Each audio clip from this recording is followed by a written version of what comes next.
Hello, good evening and welcome to People and Politics, and welcome to you, Mrs. Shirley WIlliams.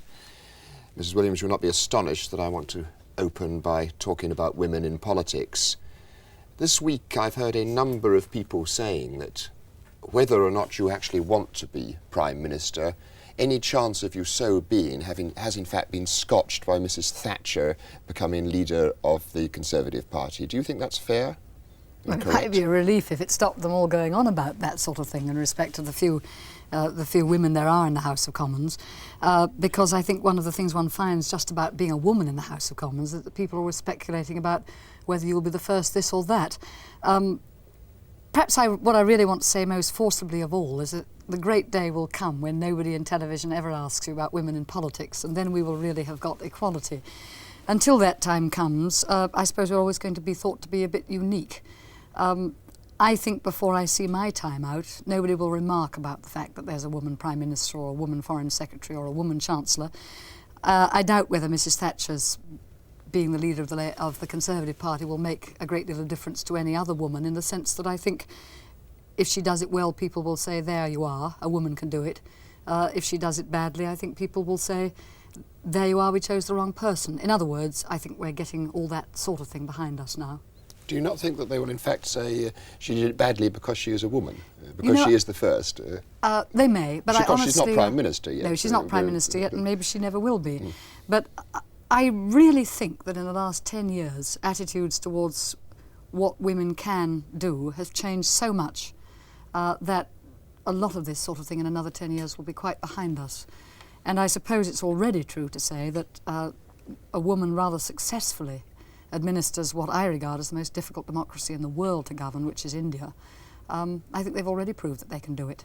I wonder, you say that this prejudice is behind us, or will be more behind us in 10 years. Is it behind us in the Labour Party? I mean, I wonder if the Labour Party hasn't got a larger share of male chauvinists than the Conservatives had. Well, I think no one would have said that before Mrs. Thatcher's election. The trade unions? I don't think they'd have said it before, because if I recall, I mean, I may be wrong, but if I recall the sort of things that most newspapers said, they would say things like, it's inconceivable there could ever be a woman leading the Conservative Party. They didn't seem to think it was as inconceivable in the Labour Party.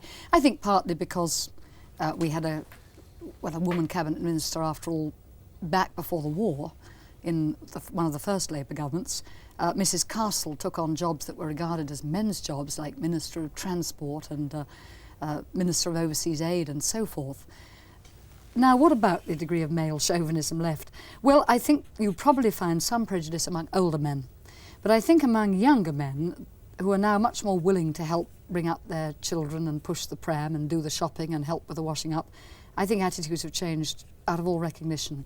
And I certainly find that among, for example, friends I know in private life, that the attitude is between my father's generation, my generation, and the generation of my daughter vary all the time, and they move continually towards judging people by what they are and not by whether they're a man or a woman. You say that Barbara Castle did what was regarded as men's jobs, but are there still not jobs that are regarded as men's jobs? Chancellor, Foreign Affairs, are those not still really tightly in the hands of the men? I reckon Minister of Defence probably is. I think that's the last frontier, if I can put it that way. I think it's quite conceivable now that a woman could be a Chancellor or a Foreign Secretary, because again, it isn't just in Britain. It is the fact that somebody like Mrs. Mayer should have led a country in wartime, and a country in a very difficult position indeed, and the fact that someone like Mrs. Gandhi can lead a country which is, as I've said, as faced with vast problems as India. So I honestly think this is changing, and I think it's changing so fast that we've almost not caught up with it yet. Mrs. Thatcher has been pretty ruthless in the last few days, getting rid of the old guard with, as she described it, their sad, disappointed faces. Could you be that ruthless? I don't know. I sort of doubt it, really. I think Mrs. Thatcher is quite a tough lady. I think she's also very intelligent, by the by. I don't know. One can never tell until one faces the situation. How do you think she'll be across the House of Commons? How tough an opposition leader do you think she'll be? I think she's very capable. I think she's got a very good brain, especially a very good brain in just the subjects that people don't expect women to be good at. And one of the things that she's best at is high finance, technical problems and so forth. I still don't know how she'll come over in the country. She's got a honeymoon at the moment, and oddly enough, it's a honeymoon with women. I think that's what the polls seem to be telling us, that they're so, I suppose, delighted to see that it's possible for a woman to lead one of the major parties in this country, that they've responded to her. I don't believe that will last. I think the real judgment on Mrs. Thatcher will probably be made in a year or two's time, not now. Is it because you're not that ruthless that you have said in the past that it is in fact not your ambition to be Prime Minister? Do you think you lack the essential ruthlessness that that kind of office demands? I think maybe that I lack a strong enough desire to want to be it. I Maybe don't the same know, thing. No, I'm not No. sure. I don't know that you do have to be ruthless. All the people I've known who've been close to that job have not all been ruthless people. I'm not sure that the wide assumption that you have to be ruthless to be Prime Minister is necessarily true, but I think you have to be single-minded. I don't want to stay with women in politics much longer, but can I put to you that women are different? Isn't it extraordinarily difficult at times being a mother, bringing up a child, and being a career politician? Oh, without a doubt. I mean, And much more difficult than it would be for a man. undoubtedly. I mean, I think that this is the central problem. And if you don't mind if I just give you a couple of instances of it. First of all, I think that people don't realise how difficult it is to run two lives at once, in a way, where you have a prior responsibility in both cases, because being a father isn't quite the same responsibility as being a mother. It's not quite as immediate, if I can put it that way. And secondly, I think that it is true that women probably have a greater sense of guilt. That's to say, they're never quite sure whether they're doing the right thing, almost whatever they do, and that's a legacy from... Women, does Mrs. Williams have this sense of guilt? Yes, of course I do. I think it's part of having been the second sex for so long. I think the only other thing I would say is, and this is specifically in terms of our House of Commons, that in my view, as long as it insists upon meeting at 2:30 and ending at midnight, there will never be many women who join it, because that adds to the problem of anyway living two lives, the additional problem of living them at the most impossible hours in terms of getting home at night. Still run as a men's club? I'm afraid I think so, and rather as a lawyers' club. You once, I think, told an interviewer that you once shouted at your parents when they were debating Germany, the state of the nations before the war, "You care more about that Mr. Hitler than you care about me." Do you ever feel that a danger that your daughter may one day say to you, you care more about prices and the social contract than you care about me? Well, she might, but she's quite a confident sort of person. And, I think I was actually confident when I said that myself, because I think I said it partly because, in a way, I had deep inside myself the feeling it wasn't quite true and I wouldn't be shut up for saying it. I had and have, I think, quite a good relationship with my parents, but it is true that I appreciated them more as I grew older. Does this feeling of guilt that you talk about ever lead you to thinking, really, I'm neglecting? I mean, you understand the way I'm using the word neglecting. I'm neglecting my child. I really should draw in and do a little less. The problem's not as easy as that, is it? The problem is partly, one of the difficulties is knowing what you'd be like if you weren't involved in a job that took a lot out of you. I suspect I'd be a rather difficult person to live with if I hadn't got something to do that, in a way, stretched what I'm capable of to the limits. And that's the paradox. It's not as easy as it looks on the face of it. It isn't just a straight black and white choice at all. I come to your own job now, your job as Minister of Prices. Isn't your appointment really an example both of a kind of male chauvinism and perhaps of Harold Wilson's particular brand of political agility? Women do the shopping, therefore a woman should be the Prices Minister. And Mrs. Thatcher has done the same thing, after all, with your shadow, Sally Oppenheimer. He's brought a woman in to do that job. Why should that job be done by a woman? It doesn't have to be. Every one of my opposite numbers until Mrs. Oppenheim was a man. Tim Raisin, Paul Channon, and then the man who had the job most like mine in the last government was, of course, Geoffrey Howe, who specifically had consumer protection responsibilities. So I think, to be fair, the track order isn't quite as you suggested. There have been more men than women involved in this particular field. And if I may say so, I think Harold Wilson's about the most unchauvinistic male I know. He's never showed male chauvinistic tendencies. On the contrary, he was, I think, more open-minded about bringing women on. And as I said already, for example, appointing Mrs. Castle to jobs that had previously been thought to be unthinkable for a woman to do. So I think it's much to his credit. I think he's always been very open-minded in this respect. As for the job itself, well, again, I mean, I've been in the past involved in the Home Office. I've been involved in education. I've been shadow for the Home Office, shadow social services. I can't complain. This is one of a string of jobs I've had. If you like, it's the most feminine of them. Is it really a job with any real point? I mean, does your ministry actually do anything? Yes, I think it does. Well, let's list the things we do. We run a food subsidy programme, all right, that amounts to about 550 million a year, and it takes a good deal of work, actually, to administer. We have a pretty far wide-ranging set of consumer protection legislation we're responsible for. We look after monopolies and mergers. We're responsible for standards in advertising. We're involved with the consumer protection side of the EEC. We're involved with metrication. It's a fairly wide range. It's certainly not by any means industry. Do you actually really think that the responsibility for bringing down prices is sort of put on you, publicly is put on you, and yet you know, and your cabinet colleagues know, that it's absolutely nothing to do with you, really, is it? You can fiddle a little bit there, but you can't really do anything, can you? Yes, I can do something, but what I can do is not vast. I think we should be quite precise about this. I can do something, though not a lot, about food prices, partly through subsidies, which are what have brought down the price of food by about 7p in the pound.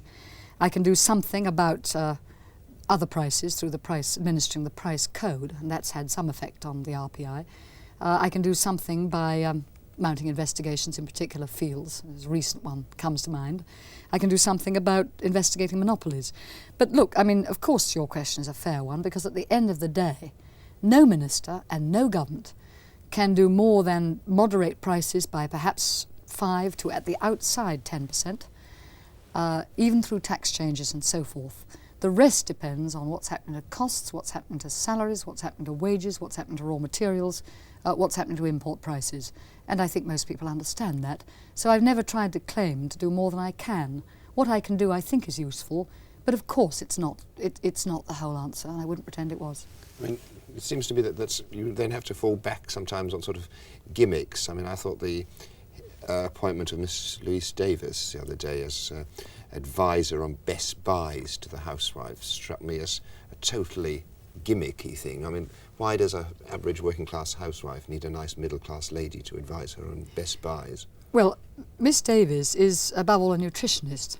She works for one of our most famous... It wasn't a gimmick? No, I don't think so, because if that was going to be a gimmick, I'd have brought her in a lot earlier. After all, we've been running for nearly a year now.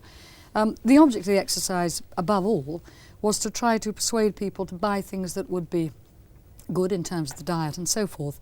And I think there's quite a lot of interest in this, especially on the part of people with very tight budgets. We'll see. It's an experiment, incidentally. I mean, I'm not committed to going on with it till the cows come home. If it doesn't work, it doesn't work.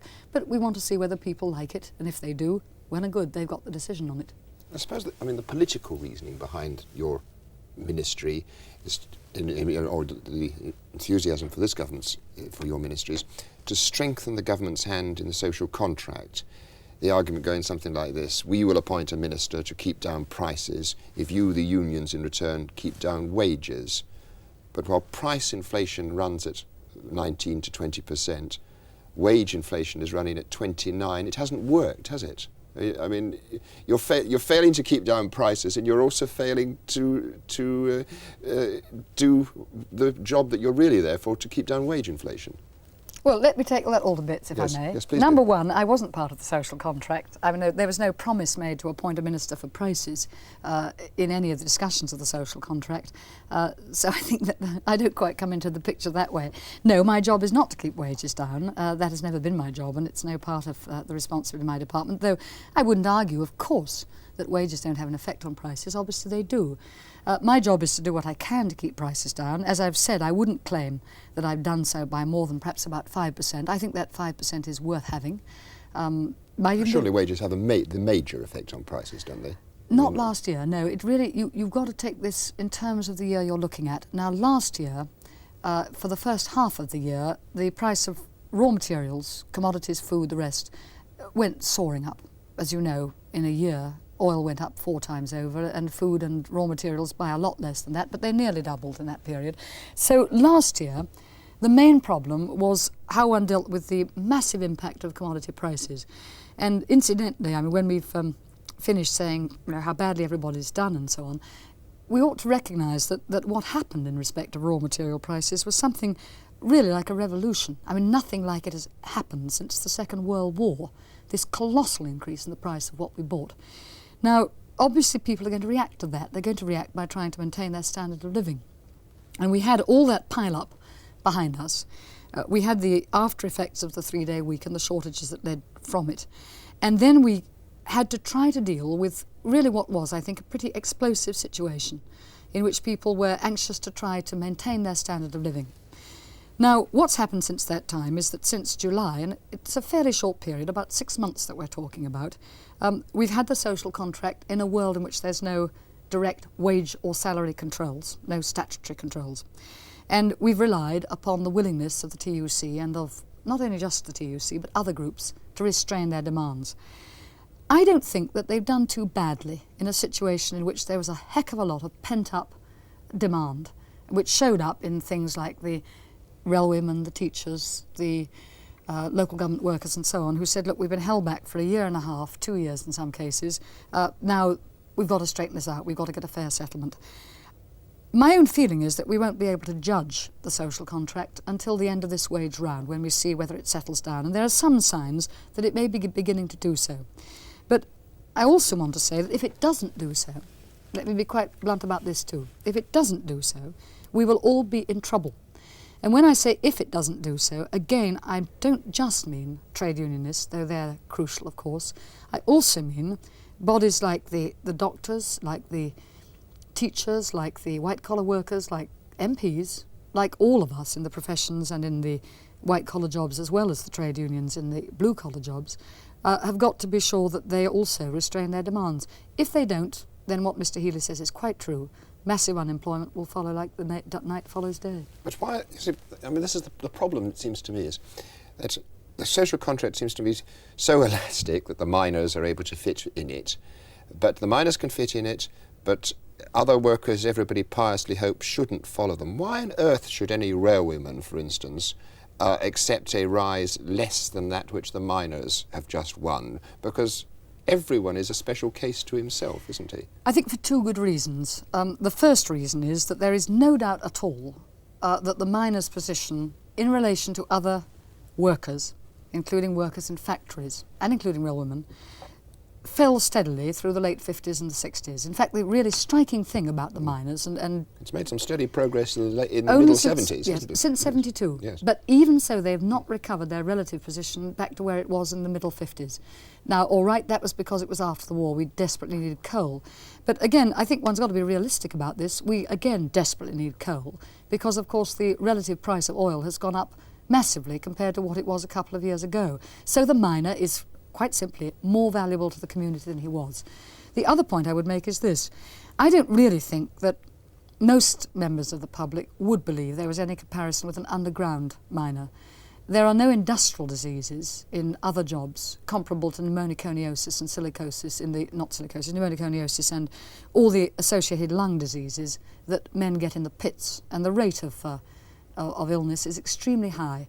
On top of that, it's got a high rate of accidents, a high rate of danger, a high rate of discomfort. Well, yes, one knows all that. It still seems to me that the difficulty about your contract is persuading anybody else that he should not get as much pay as he can. Yes, it's a difficult thing. It's if you like, it's a gamble on people's ability to be responsible.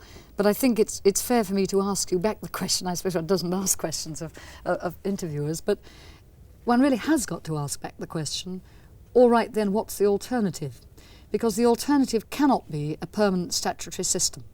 That would be open, it seems to me, to breaches, to challenges, to confrontations.